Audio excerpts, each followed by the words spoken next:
On s'est tous déjà posé la question en regardant un verre de sirop, non? À quel point il est concentré, juste à l'œil?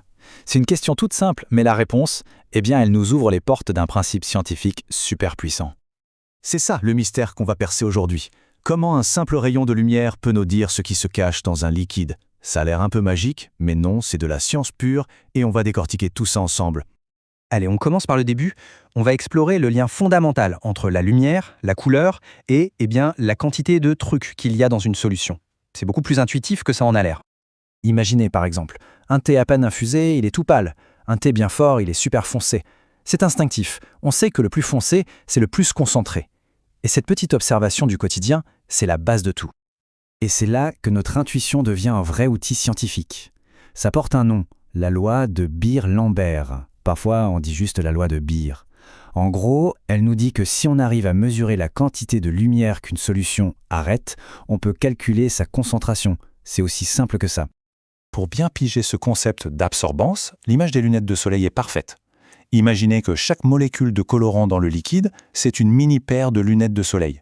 Plus il y en a, plus la lumière est bloquée et moins elle arrive à passer de l'autre côté. Bon, la théorie, c'est fait. Passons à la pratique. Comment ça se passe en vrai au labo? Il est temps de préparer le matériel pour percer le secret de notre solution. Et voici notre outil principal, le spectrophotomètre. Ok, le nom est un peu barbare, mais ce qu'il fait est très simple, mais avec une précision dingue. Il envoie une lumière parfaitement calibrée à travers un liquide et il mesure très exactement ce qui ressort de l'autre côté. Alors, la prépa, c'est 3 étapes clés. D'abord, on calibre la machine, on lui met de l'eau pure et on lui dit « Voilà, ça, c'est ton point zéro. Zéro absorbance ». Ensuite, on prend notre échantillon coloré et on le met dans une petite fiole spéciale, toute transparente, qu'on appelle une cuvette. Et enfin, étape cruciale, on choisit la bonne couleur de lumière. Si la solution est bleue, par exemple, on ne va pas envoyer de la lumière bleue, mais plutôt orange. Pourquoi? Parce que c'est la couleur qu'elle absorbe le mieux. Et ça nous donne les résultats les plus fiables. Allez, on attaque le cœur de l'expérience. C'est là qu'on va fabriquer notre carte au trésor, si on veut, notre clé pour décoder la concentration de notre fameux échantillon mystère. Pour dessiner cette carte, on commence par des valeurs sûres. On prépare plusieurs solutions dont on connaît parfaitement la concentration. Par exemple, une à 0,1 molaire, une autre à 0,2, et ainsi de suite. On les passe une par une dans le spectrophotomètre, et pour chacune, il nous donne une valeur d'absorbance. Ces duos concentration-absorbance, ce sont nos points de repère. Et là, c'est le moment magique.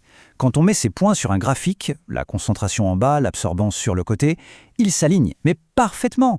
On obtient une ligne droite impeccable. C'est la preuve visuelle, la démonstration de la loi de Beer-Lambert. Cette droite, c'est notre clé.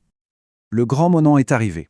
On prend notre échantillon, celui dont on ne connaît rien, on le met dans la machine, on mesure son absorbance.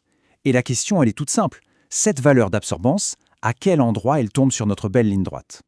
Pour trouver la réponse, il y a 2 écoles. L'ancienne méthode, c'est les maths.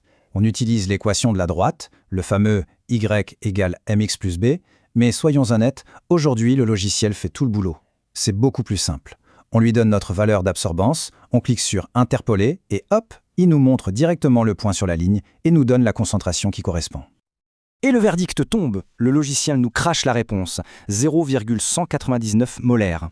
Et voilà, on a réussi. On a mesuré l'invisible juste avec de la lumière et un graphique. Mystère résolu. Bon, tout ça c'est bien beau, mais à quoi ça sert en dehors d'un labo de chimie? Eh bien, cette technique, qui a l'air toute simple, est en fait un pilier dans des tas de domaines scientifiques. C'est bien plus qu'un simple exercice.